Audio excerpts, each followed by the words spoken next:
ನನ್ನನ್ನೆಲ್ಲ black mail ಮಾಡಿ ನೀವು ಅದನ್ನು ಮಾತಾಡಬೇಡಿ. ನೀವು ಕೂಡ ಮಾತಾಡಬೇಡಿ, ನನ್ನ ಹತ್ರ ಮಾತಾಡಬೇಡಿ. ಅದನ್ನು ಅಂದ್ರೆ ಬೈತೀನಿ, ತಪ್ಪು ಕಾಡಿದ್ರೆ ನಾನು ಯಾರನ್ನು ಬೈತೀನಿ.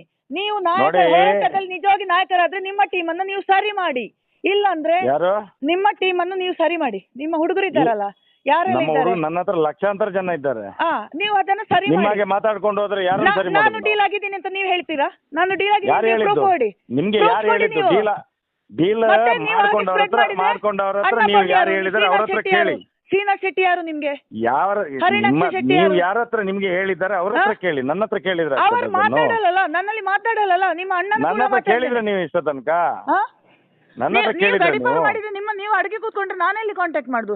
ವಸಂತ ಅವರಲ್ಲಿ ಕೇಳಿ, ಎನ್ ಟಿ ವಸಂತ ನನಗೆ ಕೇಳಿ. ನೀವು ಎನ್ ಟಿ ವಸಂತ ಇದ್ದಾನಲ್ಲ ಸುಳ್ಯದವ, ಅವರಿಗೆ ಕೇಳಿ ನೀವು ಗಡಿಪಾರ ಸುಳ್ಯದಲ್ಲಿದ್ರಿ ಅಂತ ಹೇಳಿ. ಅವ್ರು ಹೇಳಿದಾರಂತೆ ನಿಮ್ಗೆ ವಿಷಯ ಏನಂತ ಹೇಳಿ. ಗಿರೀಶ್ ಮಠನ ಆ ಜನ ಬ್ಲಾಕ್ ಮಾಡಿ ಹೋಗಿದೆ. ಜಯಂತ ಬಿಟ್ರೆ ಅದಕ್ಕೆ ತಲೆ ಸರಿ ಇಲ್ಲ, ಎಂತದ ಮಾತಾಡ್ತದೆ. ನಿನ್ನ ಲಾಯರ್ ಹತ್ರ ಅಮೆರಿಕದಲ್ಲಿ ಇರ್ತೇನೆ, ನಾನು ಎಲ್ಲಿ ಇರ್ತೇನೆ ಅದು ನನಗೆ ಬೇಡ, ನಂಗೆ ಅಗತ್ಯ ಇಲ್ಲ ನಿಮ್ದು. ಗೊತ್ತಾಯ್ತಾ? ನಿಮ್ಮ ಎಲ್ಲ ಹೋರಾಟ ನಾನು ಹೊರಗೆ ಬಂದಿದ್ದೀನಿ ಅಂತ ಪ್ರಸನ್ನಕನಲ್ಲಿ ಕ್ಲಿಯರ್ ಆಗಿ ಹೇಳಿದ್ದೀನಿ ನಾನು. ಅದು ಹೇಳಿದ ಮೇಲೆ ನೀವು ನನಗೆ ಯಾಕೆ ಫೋನ್ ಮಾಡ್ತೀರಿ? ನೀವು ಹೋರಾಟ ಬಿಟ್ಟ ಮೇಲೆ ಆಯ್ತಲ್ಲ, ಮುಗಿತಲ್ಲ. ನೀವು ಚೂ ಬಿಟ್ಟ ಹುಡುಗರು ಯಾರು? ಯಾರು ಕ್ಯೂ ಬಿಟ್ಟದ್ದು ಅಂತ ಯಾರು? ನಿಮ್ಮ ಹುಡುಗರು ಅಂತ ಅವ್ರ ಹರಿನಾಕ್ಷ ಕ್ಯೂ ಬಿಟ್ಟದ್ದು ಯಾರು ಅಂತ ಹೇಳ್ತೀರಿ? ಮಹೇಶ್ ಅಣ್ಣನ ಪರಿಚಯದಿಂದ ನಾನು ನೋಡಿ, ನಾನು ಯಾವುದೇ ನಿಮ್ಮ ಯೂಟ್ಯೂಬ್ ಗಳನ್ನು ನೀವೇನು ಮಾತಾಡ್ತೀರಿ, ಎಲ್ಲಿ ಮಾತಾಡ್ತೀರಿ, ನಾವು ಯಾರದನ್ನು ನೋಡ್ಲಿಕ್ಕೆ ಹೋಗುದಿಲ್ಲ. ಇದು ನಿಮ್ಗೆ ಗಮನಕ್ಕೆ ಬಂದಿರ್ಬೇಕು. ಗಿರೀಶ್ ಮಠಣ್ಣ ಕಾಲ್ ನನ್ನ ಬ್ಲಾಕ್ ಮಾಡಿದಾನೆ. ಜಯಂತ ಮಾತಾಡಿ ಪ್ರಯೋಜನ. ಗಿರೀಶ್ ಮಠಣ್ಣ ಬ್ಲಾಕ್ ಮಾಡಿದ್ದಾರೆ ನನ್ನನ್ನ, ಆಯ್ತಾ? ನೀವಿಲ್ಲದ ಟೈಮಲ್ಲಿ ನಾನು ಅವರಿಗೆ ಫೋನ್ ಹೇಳಿದ್ದು ಸರಿ ಮಾಡಿ ಸರ್. ನೋಡಿ, ಹೋರಾಟಗಾರರು 1000 ಮಂದಿ ಬರ್ತಾರೆ, 1000 ಮಂದಿ ಹೋಗ್ತಾರೆ. ನಾವು ಏನ್ ಮಾಡ್ಲಿಕ್ಕೆ ಆಗೋದಿಲ್ಲ. ಇಲ್ಲಿ ಉಳ್ಕೊಳ್ಳಿಕ್ಕೆ ಆಗೋದು ಸತ್ಯವಂತರು ಯಾರಿದ್ದಾರೆ ಅವರಿಗೆ ಮಾತ್ರ ಉಳ್ಕೊಳ್ಳಿಕ್ಕೆ ಆಗೋದು. ಹೋರಾಟಕ್ಕೆ ಹೋರಾಡ್ತಿದ್ರೆ ನಾನು ಒಂದು ಮಹಿಳೆ, ನನ್ನನ್ನು ನಿಮ್ಮ ಟಿವಿಯಿಂದ ಅವಮಾನ ಮಾಡಿದ್ರೆ ನಾನು ಪಬ್ಲಿಕ್ ಆಗಿ ನೀವು ಮಹಿಳೆ ಆಗಿ ಈಗ ಇದನ್ನು ಎಲ್ಲ ಇದು ಮಾಡ್ಲಿಕ್ಕೆ ನಾನು ಸತ್ಯದಲ್ಲಿ ಹೇಳ್ತೀನಿ. ಈಗ ಲೈವ್ ಅಲ್ಲಿ ಬಂದು ಹೇಳ್ತೀನಿ ನಾನು. ಎಲ್ಲರನ್ನು ಇದರಲ್ಲಿ ಹಾಕಿ ಹೋರಾಟಗಾರರಿಗೆ ಎಲ್ಲರಿಗೆ ಬೈದುಕೊಂಡು ಮಟ್ಟಣ್ಣನಿಗೆ ಬೇರೆ, ಜಯಂತಿಗೆ ಬೇರೆ, ಅವರಿಗೆ ಬೇರೆ ಮಾತಾಡಿದವರಿಗೆಲ್ಲ ಮಾತಾಡ್ತಿದ್ರೆ ಯಾರು ಸುಮ್ಮನೆ ಕೂತ್ಕೊಳ್ಳುವುದಿಲ್ಲ. ಗೊತ್ತಾಯ್ತಾ? ಯಾರು ಸುಮ್ಮನೆ ಕೂತ್ಕೊಳ್ಳುವುದಿಲ್ಲ. ನಿಮ್ಮ ಹೋರಾಟ ಸತ್ಯ ಆಗಿದ್ರೆ 14 ವರ್ಷದಲ್ಲಿ ನ್ಯಾಯ ಸಿಗ್ಬೇಕಿತ್ತು. ಅಲ್ಲಿ ಅನ್ಯಾಯ ಆಗಿದೆ, ಡಬ್ಬಿ ದುಡ್ಡು ಬಿದ್ದಿದೆ. ನಂಗೆ ನನ್ನ ಪ್ರಕಾರ ನನ್ನ ಮನಸ್ಸು ಹೇಳ್ತಾ ಇದೆ. ಇಲ್ಲಿ ತುಂಬಾ ಗೋಲ್ಮಾಲ್ ಆಗಿದೆ, ಹೋರಾಟದಲ್ಲಿ ಗೋಲ್ಮಾಲ್ ಆಗಿದೆ. ಇಲ್ಲಾಂದ್ರೆ ಯಾಕೆ ನ್ಯಾಯ ಸಿಗ್ತಿಲ್ಲ ನಿಮ್ಗೆ? ಯಾಕೆ ನಿಮ್ಮ ಗಡಿಪಾರು ಮಾಡ್ತಾರೆ? ನೀವು ನ್ಯಾಯ ತೆಗೆದು ಕೊಡಿಯಲ್ಲ, ನೀವು ಹೆಣ್ಮಗಳಲ್ಲ, ನ್ಯಾಯ ತೆಗೆದು ಕೊಡಿ. ನಿಮ್ಮನ್ನ ಯಾರು ಬೇಡ ಅಂತ ಹೇಳಿ? ಆ ಸೌಜನ್ಯನಿಗೆ ನ್ಯಾಯ ಯಾರು ಬೇಡ ಅಂತ ಹೇಳಿದಾರೆ ಅಂತ ನಾನೇ ಕೇಳುದು. ನಿಮ್ಮನ್ನು ಯಾರು ಹೋರಾಟ ಮಾಡಬೇಡಿ ಅಂತ ಹೇಳಿದ್ದಾರೆ? ಹೋರಾಟವನ್ನ ದುಡ್ಡು ಮಾಡ್ಲಿಕ್ಕೆ ಉಪಯೋಗಿಸಿದ ನೀವು ಒಂದು ಹೆಣ್ಣನ್ನ, ಅದು ನೀವು ಅನುಭವಿಸ್ತೀರಿ ಖಂಡಿತ. ನಾವು ಅನುಭವಿಸ್ತೇವೆ ಬಿಡಿ. ಅನುಭವಿಸ್ತೀರಿ, ನಂಗೇನು ಪ್ರಾಬ್ಲಮ್ ಇಲ್ಲ. 14 ವರ್ಷ ಅಲ್ಲ, ನಿಮ್ಗೆ ಪ್ರಾಬ್ಲಮ್. ನಿಮ್ಮನ್ನ ಯಾರಾದ್ರೂ ಹೋರಾಟಕ್ಕೆ ಕರೆದಿದ್ದೇವೆ? ನೀವಾಗಿ ಬಂದದ್ದು ನಮ್ಮ ದೇವಸ್ಥಾನ, ಬ್ರಾಹ್ಮಣರ ದೇವಸ್ಥಾನ. ನೀವಾಗಿ ಕರೆದಿದ್ದು, ನೀವು ನೋಡಿ, ನೀವು ನಮ್ಮ ದೇವಸ್ಥಾನ, ಬ್ರಾಹ್ಮಣರ ದೇವಸ್ಥಾನ, ನನ್ನ ಕುಟುಂಬದ ದೇವಸ್ಥಾನ, ಧರ್ಮಸ್ಥಳ ವೀರೇಂದ್ರ ಹೆಗ್ಡೆ ಒಳಗೆ ಹಾಕಿದ್ರಿಂದ ನೀವು ಹೇಳ್ಕೊಂಡು ಹೋರಾಟಕ್ಕೆ ಬಂದದ್ದು. ನಮ್ಗೆ ಗೊತ್ತಿಲ್ಲ ಅದು ಯಾರ್ದು ದೇವಸ್ಥಾನ, ನಮ್ಗೆ ಗೊತ್ತಿಲ್ಲ. ನೀವ್ ಹೇಳಿದ ಮೇಲೆ ಗೊತ್ತಾಗಿದ್ದು ಬ್ರಾಹ್ಮಣರ ದೇವಸ್ಥಾನ ಅದು ಜೈನರ ಒಳಗೆ ಹಾಕೊಂಡಿದ್ದಾರಂತೆ. ನೀವೇ ಹೇಳಿದ್ದಲ್ಲ ಫಸ್ಟಿಗೆ.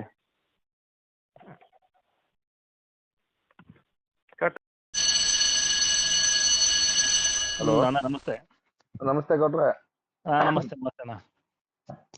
ಧರ್ಮಸ್ಥಳದಲ್ಲಿ ಹೊಸ SIT ರಚನೆ ಆಗಿದೆ. ಈಗ ಹಳೆ SIT ರಚನೆ ಆಗಿತ್ತು, ಅದೇನೋ ಬಾಂಗ್ಲೆಗುಡದ ಬಗ್ಗೆ, ಆಸಾಲಿ ಸಾವುಗಳ ಬಗ್ಗೆ ತನಿಖೆ ಮಾಡ್ತಾ ಇದ್ದಾರೆ.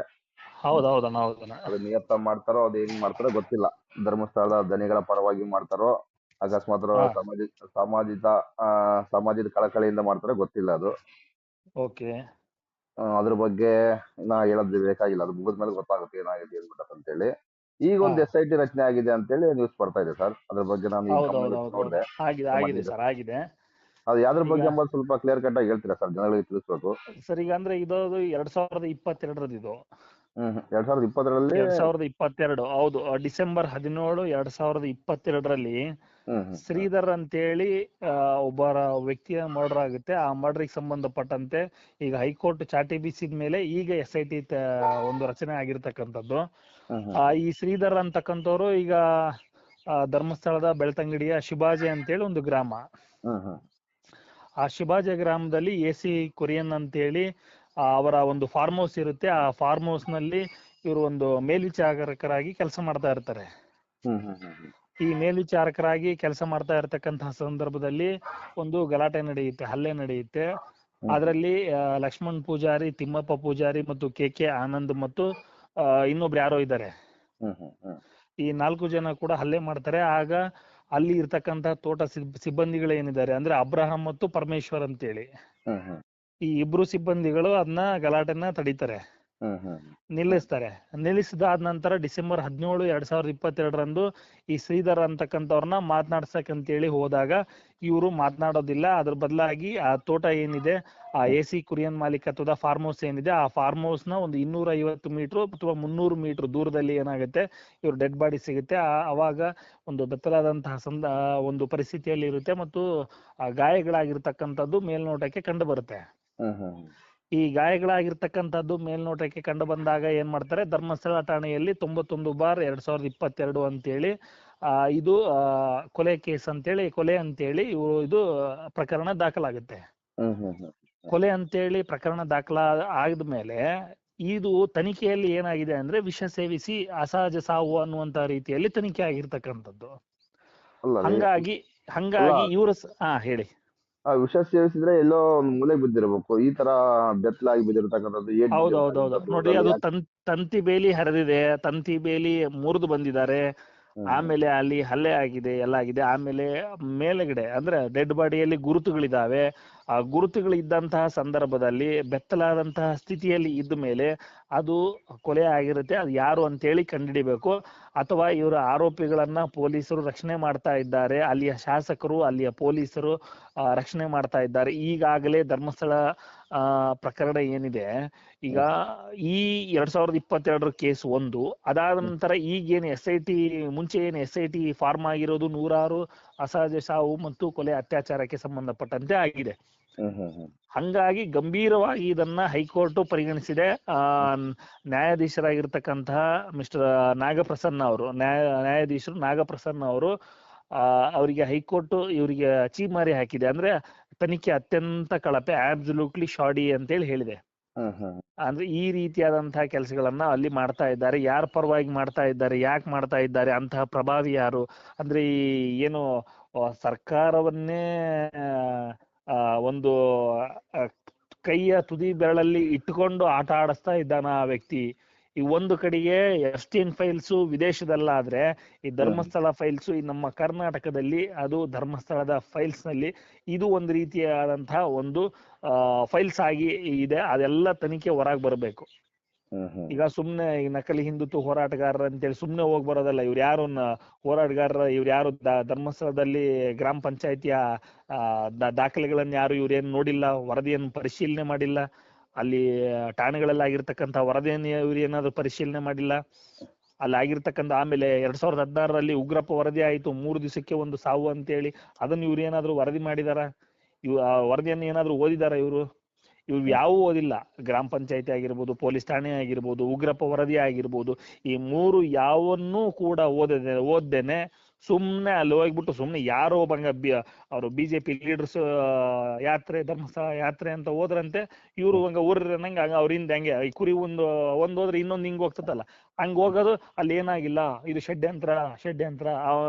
ಅವನು DK ಶೋಭನ್, ಅವನೊಬ್ಬನ ಹುಚ್ಚು ನನ್ನ ಮಗಿದ್ದಂಗ ಅವ್ನು DK ಅವನು ಷಡ್ಯಂತ್ರ ಅಂತ ಹೊಂಟನ ಅವನೊಬ್ಬನ. 1000 DKಶಿಗಳಿದ್ದಾರೆ.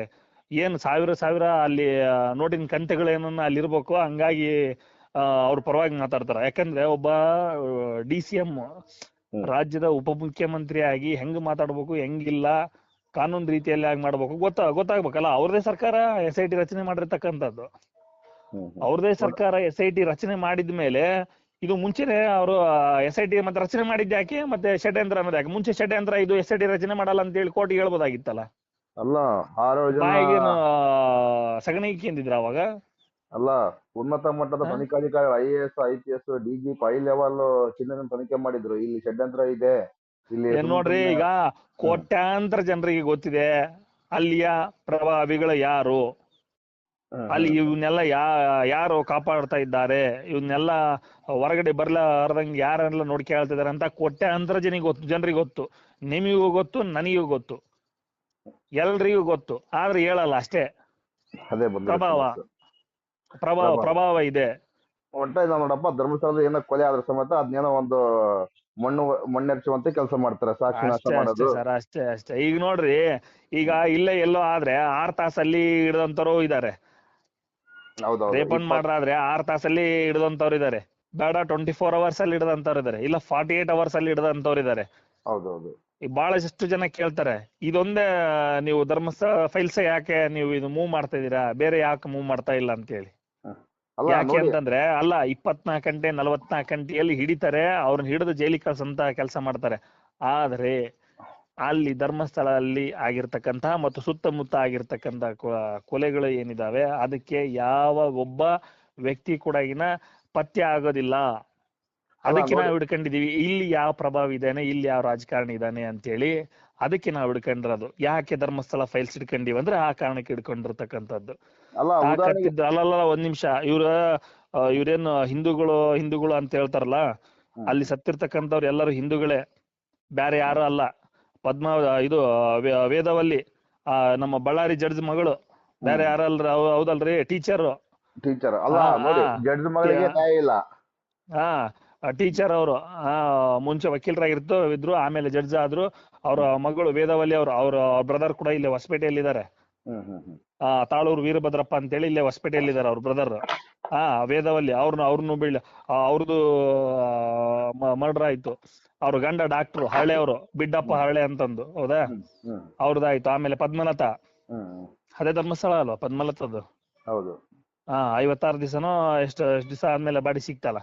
ಪದ್ಮಲತಾ ಆಗಿರ್ಬೋದು, ವೇದವಲ್ಯ ಆಗಿರ್ಬೋದು, ಆಮೇಲೆ ಆನೆಮಾವುತ ನಾರಾಯಣ ಸಫಲ್ಲ ಮತ್ತು ತಂಗಿ ಯಮುನಾದಾಗಿರ್ಬೋದು, ಈ ಸೌಜನ್ಯದಾಗಿರ್ಬೋದು, ಎಲ್ರು ಹಿಂದೂಗಳಲ್ವೇಂದ್ರೆ ಅಲ್ಲೆಲ್ಲ ಆಗಿರತಕ್ಕಂಥದ್ದು. ಈಗ ಆಮೇಲೆ 3 ದಿವಸಕ್ಕೊಂದ್ ಸಾವ ಆಗ್ತಾ ಇತ್ತಲ್ಲ, ಇಲ್ಲೇ ಜೋಗ ಜಲಪಾತದಲ್ಲಿ ಒಬ್ರು ಯಾರಾದ್ರೂ ಸತ್ರೆ 1 ವಾರ ಇದನ್ನ ಹಾಕ್ತಾರೆ, ರಿಬ್ಬನ್ ಕಟ್ತಾರೆ, ಯಾರು ಮುಂದಕ್ಕೆ ಹೋಗಂಗಿಲ್ಲ ಅಂತ ಹೇಳಿ.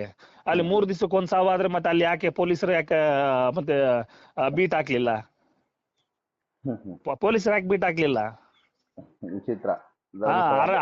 ಅರಣ್ಯ ಇಲಾಖೆಗೆ ಒಬ್ರು ಯಾರೋ RTI ಕೇಳ್ತಾರೆ, RTI ಕೇಳಿದ್ರೆ ಕೊಡೋದಿಲ್ಲ. ಯಾಕೆ ಕೊಡ್ತಾ ಇಲ್ಲ? ಯಾಕೆ ಹೆದರ್ತಾ ಇದಾರೆ? ಅರಣ್ಯ ಇಲಾಖೆ ಯಾಕೆ ಹೆದರ್ತಾ ಇದೆ ಅಂದ್ರೆ, ಅಲ್ಲಿ ಯಾರಿದ್ದಾರೆ? ಅರೆ, ಬಂಗ್ಲೆಗುಡ್ಡ ಅರಣ್ಯ ಅದು ಧರ್ಮಸ್ಥಳದಲ್ಲಿದೆ. ಅಲ್ಲಿ ಯಾರಿದ್ದಾರೆ ಎಲ್ರಿಗೂ ಗೊತ್ತು. ನಾನು ಅದನ್ನೇ ಹೇಳಿದ್ದು ಮುಂಚೆ, ಎಲ್ರಿಗೂ ಗೊತ್ತು ಅಲ್ಲಿ ಪ್ರಭಾವಿ ಯಾರು ಅಂತೇಳಿ. ನಿಮಗೂ ಗೊತ್ತು, ನನಗೂ ಗೊತ್ತು, ಕೋಟ್ಯಾಂತರ ಜನರಿಗೆ ಗೊತ್ತು. ಬಂಗ್ಲೆಗುಡ್ಡ ಅದು ಅರಣ್ಯ ಇಲಾಖೆಗೆ ಸಂಬಂಧಪಟ್ಟಿದ್ದು. ಬಂಗ್ಲೆಗುಡ್ಡ ಎಲ್ಲಿದೆ? ಧರ್ಮಸ್ಥಳದಲ್ಲಿದೆ. ಧರ್ಮಸ್ಥಳದಲ್ಲಿ ಪ್ರಭಾವಿ ಯಾರು? ನಿಮಗೂ ಗೊತ್ತು, ನನಗೂ ಗೊತ್ತು, ಕೋಟ್ಯಾಂತರ ಜನರಿಗೆ ಗೊತ್ತು, ಎಲ್ರಿಗೂ ಗೊತ್ತು. ಆದ್ರೂ ಹೌದಲ್ವಾ? ಧರ್ಮಸ್ಥಳ ಪಕ್ಕದಲ್ಲಿರ್ತಕ್ಕಂಥ ಮನೆ ಒಬ್ಬ ಸುಮಂತ ಎಂಬ ಹುಡುಗ ಸಾವಾಯ್ತು. ಇಲ್ಲಿಗೆ ಅಲ್ಲೇ 1.5 ತಿಂಗಳಾಗಿ ಬಂತು. 1.5 ತಿಂಗಳಾಯ್ತು. ಆ ಹುಡುಗ ನೋಡ್ರಿ, ಪಾಪ ಸುಮಂತ್ ಅಂತಂದೇಳಿ, ಪಾಪ ಅವ್ನ್ ಚಿಕ್ಕ ಹುಡುಗ, ಏನೋ ಅವನು ಯುವ ವಿಜ್ಞಾನಿ, ಒಬ್ಬ ದೊಡ್ಡ ವಿಜ್ಞಾನಿನೇ ಆಗ್ತಾ ಇದ್ದ ಅನ್ಸುತ್ತೆ ನನಗೆ ಅನ್ಸ ಮಟ್ಟಿಗೆ. ಅಂತ ಅಷ್ಟೊಂದು ಟ್ಯಾಲೆಂಟ್ ಇರ್ತಕ್ಕಂಥ ಹುಡುಗ, ಅವಂದು ಕೂಡ ಸಿಗ್ಲಿಲ್ಲ. ಅಲ್ಲಿ ಆಮೆ ಕದ್ದವ್ರು ಸಿಗ್ತಾರೆ, ಒಂದು ಕೋಳಿ ಅಂಕಣ ಹಾಕಿರ್ತಾರ ನೋಡ್ರಿ, ಕೋಳಿ ಜೂಜಾಟ ಬಿಟ್ಟಿರ್ತಾರಲ್ಲ, ಆ ಕೋಳಿ ಸಮೇತ ಕಳ್ಳರು ಸಿಗ್ತಾರೆ. ಆಮೇಲೆ ಯಾವ್ದು ತಿಥಿಗೆ ಆಮೆ ಇಷ್ಟ ಅಂತೇಳಿ ನಮ್ ತಾತಗೋ ಅಥವಾ ಅಜ್ಜಿಗೋ ಆಮೆ ಇಷ್ಟ ಅಂತೇಳಿ ಆಮೆ ಕದಿಲಿಕ್ಕೆ ಹೋಗಿರ್ತಾರಲ್ಲ, ಆಮೆ ಸಮೇತ ಕಳ್ಳರು ಸಿಗ್ತಾರೆ, ಕೋಳಿ ಸಮೇತ ಕಳ್ಳರು ಸಿಗ್ತಾರೆ. ಆದ್ರೆ ಅತ್ಯಾಚಾರಿಗಳು, ಕೊಲೆಗಡಕ ಮಾತ್ರ ಧರ್ಮಸ್ಥಳ ಸಿಗಲ್ಲ. ನೀವನ್ನ ಕೇಳಬಾರ್ದ್ರಿ. ನೀವು ಕೇಳಿದ್ರೆ ದೇವಸ್ಥಾನಕ್ಕೆ ಷಡ್ಯಂತ್ರ, ದೇವಸ್ಥಾನಕ್ಕೆ ಅಪಪ್ರಚಾರ, ಹಿಂದೂ ಧರ್ಮಕ್ಕೆ ಅಪಪ್ರಚಾರ. ಹಿಂದೂ ಧರ್ಮಕ್ಕೆ ಈಗ ನಾನು ಈ ಹಿಂದೂಗಳಲ್ಲಿ ನಾನು ಕೇಳ್ಕೊಳ್ತೀನಿ, ತಾಕತ್ತಿದ್ರೆ ಹಿಂದೂಗಳಿಗೆ ನಾನು ಸವಾಲ್ ಆಗ್ತಾ ಇದ್ದೀನಿ. ತಾಕತ್ತಿದ್ರೆ ನಾನು ಹೇಳ್ತಾ ಇರೋದು, ಯಾಕಂದ್ರೆ ಅದು ಖಾಸಗಿ ಆಸ್ತಿ ಅಲ್ಲ. ನಾನು ಮುಂಚಿತವಾಗಿ ಕ್ಲಿಯರ್ ಮಾಡ್ತಾ ಇದ್ದೀನಿ. ಎಲ್ಲ ಬಹಳಷ್ಟು ಜನ ಹೇಳ್ತಾರ ಅವ್ರ ಖಾಸಗಿ ಆಸ್ತಿ, ಅವ್ರು ಯಾರ ಹೆಸರಿಲಾದ್ರೂ ಮಾಡ್ಕೊಳ್ಳಿ, ನಿಮ್ಗೆ ಯಾಕೆ ಅಂತ ಹೇಳ್ತಾರೆ. ಶ್ರೀ ಮಂಜುನಾಥ ದೇವಾಲಯದ ದೇವರ ಈ ಅಡಿಸ್ಥಳ ಏನಿದೆ, ಆ ದೇವರ ಭೂಮಿ ಕೂಡ ಶ್ರೀ ವೀರೇಂದ್ರ ಹೆಗಡೆ ಹೆಸರಲ್ಲಿದೆ. ಹೌದಲ್ವಾ? 1050 ಎಕರೆ ದೇವರ ಭೂಮಿ ವೀರೇಂದ್ರ ಹೆಗಡೆ ಅವರ ಹೆಸರಿಗಿದೆ. ದೇವರ ಭೂಮಿನ ದೇವ್ರಿಗೆ ಬಿಟ್ಕೊಳ್ಸಿಲ್ಲ ನೋಡೋಣ. ಈಗ ಉಲ್ಲೆ ಸಣ್ಣದಾಗಿರಿ, ಒಂದು ಹಳ್ಳಿಯಲ್ಲಿ ಒಂದು ದೇವಸ್ಥಾನ ಇರುತ್ತೆ, ಅದನ್ನ ಯಾರಾದ್ರೂ ಸ್ವಲ್ಪ ತನ್ನ ಹೆಸರಿಗೆ ಮಾಡ್ಕೊಳ್ಳೋದಿರ್ಲಿ, ಒಳಗೆ ಸ್ವಲ್ಪ ಏನಾದ್ರೂ ಭ್ರಷ್ಟಾಚಾರ ಆಗಕ್ ನೋಡಿದಪ್ಪ ಅಂದ್ರೆ, ಅತ್ ಹಿಂಗದನ ಆಡಳಿತಾಧಿಕಾರಿ ಸರಿ ಇಲ್ಲ, ಬ್ಯಾರನ್ ಹಾಕ್ರಿ ಅಂತಾರ. ಹೌದೌದೌದು. ಏನ್ ದೇವ್ರದ್ದು ಭೂಮಿ ಹೊಡ್ಕೊಂಡ್ರೆ ಬಿಡ್ತಾರ, ಬಟ್ ಆದ್ರೆ ಅಲ್ಲಿ ಮಾತ್ರ ಅಷ್ಟೊಂದೆಲ್ಲಾ ಹೊಡೆದುಕೊಂಡ್ರು ಕೂಡಗಿನ ಅದೇ ದೇವ್ರು ನಡೆದಾಡುವಂತ ದೇವ್ರು ರೀ. ಮಂಜುನಾಥ ದೇವ್ರಿಗಿಂತ ಇನ್ಯಾ ದೇವ್ರುಂಟ್ರಿ? ಹೌದಲ್ಲ, ಅಂದ್ರೆ ಮಂಜುನಾಥ ಮಾತನಾಡೋ ಅಣ್ಣಪ್ಪಗಿಂತ ಇನ್ಯಾ ಮಂಜುನಾಥ ದೇವ್ರುಂಟು? ಅಲ್ಲ, ಆ ಮಾತನಾಡೋ ಮಂಜುನಾಥ. ಮಾತನಾಡ ಮಂಜುನಾಥ ಬೇರೆ ಬೇರೆ ಮಾತನಾಡ ಮಂಜುನಾಥನೇ ಇರ್ಬೋದು ಬೇರೆ ಬೇರೆಯವರಿಗೆ. ಮಂಜುನಾಥ ದೇವರಿಗಿಂತ ಇನ್ನ ಬೇರೆ ಬೇರೆ ಯಾವ ದೇವ್ರು ಇದಾರ್ರಿ? ಅಲ್ರಿ, ಇನ್ನೊಂದು ಪ್ರಕೃತಿಗಿಂತ ದೇವ್ರುಂಟೇನ್ರಿ? ನಾನ್ ಜಾಸ್ತಿ ಪ್ರಕೃತಿ ನಂಬ್ತೀನಿ. ನಾ ಹೇಳ್ತೀನಿ ನೋಡ್ರಿ, ನಾನ್ ರಿಯಲ್ ಆಗಿ ಹೇಳೋದು, ಯಾಕಂದ್ರೆ ಫ್ಯಾಕ್ಟ್ ಸತ್ಯವನ್ನ ಹೇಳ್ಬೇಕಲ್ಲ. ನಾನ್ ಜಾಸ್ತಿ ಪ್ರಕೃತಿ ನಂಬ್ತೀನಿ. ಈ ಪ್ರಕೃತಿಯ ವಿರುದ್ಧ ಯಾರ್ಯಾರೆಲ್ಲ ಹೋಗಿದ್ದಾರೆ ಅವರಂತೂ ಸರ್ವನಾಶ ಆಗ್ತಾರೆ, ಇದಂತೂ ಕಟ್ಟಿಟ್ಟ ಬುತ್ತಿ ಅದು. ಬಟ್ ಇವ್ರು ನಾನ್ ಚಾಲೆಂಜ್ ಆಗ್ತಾ ಇದ್ದೀನಿ, ದೇವ್ರ ಭೂಮಿನ ದೇವ್ರಿಗೆ ಹೆಸರಿಗೆ ಬಿಟ್ಕೊಡ್ಲಿ ಅಲ್ಲ. ಒಂದು ನಾವೆಲ್ಲ ಒಂದು ಅಂತಾರಲ್ರಿ, ಮತ್ತೆ ಅಲ್ಲಿ ಸತ್ತಿರ್ತಕ್ಕಂಥವ್ರು ಯಾರು ಬೇರೆ ಬೇರೆ ಧರ್ಮದಾರ? ಏನ್ರಿ, ಪಾಕಿಸ್ತಾನದಿಂದ ನೇಪಾಳದಿಂದ ಬೇರೆ ದೇಶದಿಂದ ಬಂದಿದ್ರಂಗ. ಏನ್ ಬೇರೆ ಬೇರೆ ದೇಶದಿಂದ ಏನಾದ್ರು ಬಂದಿದಾರ ಅಥವಾ ಬೇರೆ ಧರ್ಮದಾರ ಅಲ್ಲಿ ಸತ್ತಿರಾರ? ಮತ್ತೆ ಅವ್ರಿಗೆ ಅಲ್ಲಿ ಸತ್ತಿದಾರ, ಮತ್ತೆ ಅವ್ರಿಗೆ ನ್ಯಾಯ ಸಿಗ್ಬೇಕಲ್ಲ, ಸಿಗ್ಬಾರ್ದ? ಸಿಗ್ಲೇಬೇಕು. ಮತ್ತೆ ಅಲ್ಲಿ ಮತ್ತೆ ಸಿ ರಿಪೋರ್ಟ್ ಹೆಂಗಾಗ್ತಿ? ಎಲ್ಲವೂ ಪತ್ತೆ ಆಗದ ಪ್ರಕರಣ, ಎಲ್ಲವೂ ಪತ್ತೆ ಆಗದ ಪ್ರಕರಣ, ಪತ್ತೆ ಆಗದ ಪ್ರಕರಣ. ಯಾಕೆ ಬೇರೆ ಕಡೆಗೆ ಪತ್ತೆ ಆಗ್ತದೆ, ಅಲ್ಲಿ ಯಾಕೆ ಪತ್ತೆ ಆಗಲ್ಲ?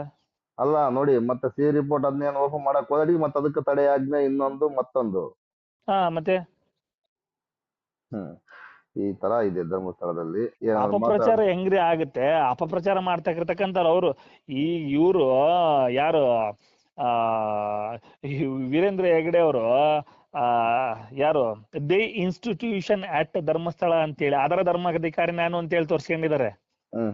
ಹಿಂದೂ ದೇವಾಲಯ ಯಾರು ಮಂಜುನಾಥ ದೇವಾಲಯದ ಧರ್ಮಾಧಿಕಾರಿ ಅಂತ ತೋರ್ಸ್ಕೊಂಡಿಲ್ಲ. ನಾವು ನೀವು ಕರಿತೀವಿ ಶ್ರೀ ಕ್ಷೇತ್ರ ಧರ್ಮಸ್ಥಳ, ಶ್ರೀ ಕ್ಷೇತ್ರ ಶ್ರೀ ಮಂಜುನಾಥ ಅಂತೇಳಿ.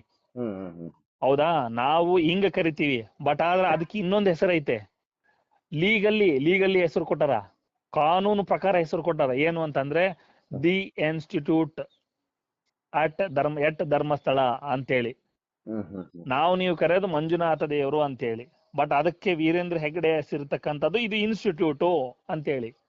ಅಂದ್ರೆ ಹಿಂದೂಗಳಿಗೆ ಇದನ್ನ ಕೇಳ್ರಿ ಅಲ್ಲ, ಯಾಕಪ್ಪ ಈ ಮಂಜುನಾಥ ದೇವ್ರು ಅಂತೇಳಿ ನಾವೆಲ್ಲರೂ ಕರಿತೀವಿ, ಮಂಜುನಾಥ ದೇವಾಲಯ ಅಂತಾನೆ ಹೆಸರಿರ್ಲಿ, ನೀನ್ ಅದು ಬಿಟ್ಬಿಟ್ಟು ದ ಇನ್ಸ್ಟಿಟ್ಯೂಟ್ ಎಟ್ ಧರ್ಮಸ್ಥಳ ಅಂತ ಹೆಸರು ಕೊಟ್ಟಿದ್ಯಾ ಅಂತೇಳಿ ಇವರು ವೀರೇಂದ್ರ ಹೆಗಡೆ ಅವ್ರನ್ನ ಕೇಳಲಿಕ್ಕೆ ಇವ್ರು ಯಾರಿಗೂ, ಇವರು ಬಿಜೆಪಿ ಅವರಿಗೆ ಆಗ್ಲಿ ಅಥವಾ ಇವರು ಯಾರು ದೊಡ್ಡ ದೊಡ್ಡ ಲೀಡರ್ಸ್ಗಳು ಅನ್ಸ್ಕೊಂಡಿದಾರಲ್ಲ ಅವ್ರಿಗೆ ಆಗ್ಲಿ, ಇವ್ರು ಅಥವಾ ಆರ್ ಎಸ್ ಎಸ್ ಬೊಬ್ಬೆ ಹೊಡಿತಾರಲ್ವಾ, ನಾವು ಬೊಬ್ಬೆ ಹೊಡಿತಾರಲ್ಲ, ನಮ್ಮ ದೇವರು ನಾವು ಕಾಪಾಡ್ತೀವಿ ಅಂತೇಳಿ, ಅದೇ ದೇವ್ರನ್ನ ಕಾಪಾಡ್ಲಿಕ್ಕೆ ನಾವು ಹೇಳ್ತಾ ಇರ್ತಕ್ಕಂಥ ಅದೇ ದೇವ್ರ ಭೂಮಿನ ದೇವ್ರ ಹೆಸರಿಗೆ ಮಾಡಿಸ್ಕೊಡಿ ಅಂತ ಹೇಳ್ತಾ ಇರೋದು. ದೇವ್ರ ಹೆಸರಲ್ಲ ಇರ್ತಕ್ಕಂಥ ಹಿಂದೂ ದೇವಾಲಯ ಯಾರು ಮಂಜುನಾಥ ದೇವಾಲಯ ಅಂತೇಳಿ ಇರ್ತಕ್ಕಂಥದ್ದನ್ನ ಇವರು ದ ಇನ್ಸ್ಟಿಟ್ಯೂಷನ್ ಎಟ್ ಧರ್ಮಸ್ಥಳ ಅಂತೇಳಿ ಒಂದು ಬರ್ದಿದಾರಲ್ಲ. ಯಾಕಪ್ಪ ಮಾಡಿದ್ರಿ ಅಂತೇಳಿ, ಯಾಕೆ RSSಗೂ ಮತ್ತು ಧರ್ಮಸ್ಥಳಕ್ಕೂ ಪೂರ್ತಿ ನಂಟಿದೆಯಲ್ಲ, RSS ಅವ್ರು ಹೋಗ್ಬೋದಲ್ಲ. ಯಾಕ್ರಿ ಹೆಗಡೆ ಅವ್ರೆ ನೀವು ಇದು ತಪ್ಪಿದು, ನೀವು ದ ಇನ್ಸ್ಟಿಟ್ಯೂಟ್ ಅಟ್ ಧರ್ಮಸ್ಥಳ ಅಂತೇಳಿ ಅದನ್ನ ತೆಗೆದಾಕಿ ಮಂಜುನಾಥ ದೇವಾಲಯ ಅಂತೇಳಿ ಇದನ್ನ ಮೆನ್ಷನ್ ಮಾಡಿ ಅಂತೇಳಿ ಹೋಗ್ಬೋದಲ್ಲ RSS ಅವ್ರು? ಯಾಕೆ ಹೋಗ್ತಾ ಇಲ್ಲ? ಅಂದ್ರೆ ಸತ್ಯ ಹೇಳಿದ್ರೆ ಧರ್ಮ ವಿರೋಧಿನ, ಸತ್ಯ ಹೇಳಿದ್ರೆ ಹಿಂದೂ ವಿರೋಧಿನ, ಸತ್ಯ ಹೇಳಿದ್ರೆ ಇದು ದೇವರಿಗೆ ಅಪಪ್ರಚಾರನ? ವಿಚಿತ್ರ ರೀ ಧರ್ಮಸ್ಥಳ. ನಾವು ಕೇಳ್ತಾ ಇರೋದು ನ್ಯಾಯವನ್ನ ಸ್ವಾಮಿ, ನಾವು ಕೇಳ್ತಾ ಇರೋದು ನ್ಯಾಯವನ್ನ, ಸತ್ಯವನ್ನ, ಧರ್ಮವನ್ನ. ಅಲ್ಲ ಗೌಡ್ರೆ ನೋಡ್ರಿ, ಈಗ ಒಂದು ಕಡೆ ಸತ್ಯ ಅಂದ್ರೆ ಒಂದು ಕಡೆ ಧರ್ಮ ಬೆಳಿತಾ ಇದೆ, ಇನ್ನೊಂದು ಕಡೆ ಅಧರ್ಮ ಇಳಿತಾ ಇದೆ. ಹಂಗಾಗಿ ಒಂದಲ್ಲ ಒಂದು ದಿವಸ ಸತ್ಯಕ್ಕೆ ಜಯ ಇದ್ದೇ ಇದೆ. ಸ್ವಲ್ಪ ಅದು ಲೇಟ್ ಆಗ್ಬೋದು, ಖಂಡಿತವಾಗ್ಲೂ ಜಯ ಸಿಕ್ಕೇ ಸಿಗುತ್ತೆ. ಎಲ್ರು ಕೂಡಗಿನ ನಿರ್ಭೀತಿಯಿಂದ ನೀವು ವರದಿ ಮಾಡಿ, ಏನ್ ತಲೆ ಕೆಡಿಸ್ಕೊಳಕ್ ಹೋಗ್ಬೇಡಿ. ಇನ್ನು ಯಾವುದೇ ಪ್ರಕರಣ ಇರ್ಲಿ ಫೋನ್ ಮಾಡಿ, ಅದ್ರ ಬಗ್ಗೆ ವಿವರಣೆಯನ್ನ ಕೊಡ್ತೀನಿ. ಧನ್ಯವಾದಗಳು. ಬಾಯ್. ಸ್ವಲ್ಪ ಕೆಲಸ ಇದೆ. Okay sir, thank you. Okay, thank you sir, thank you.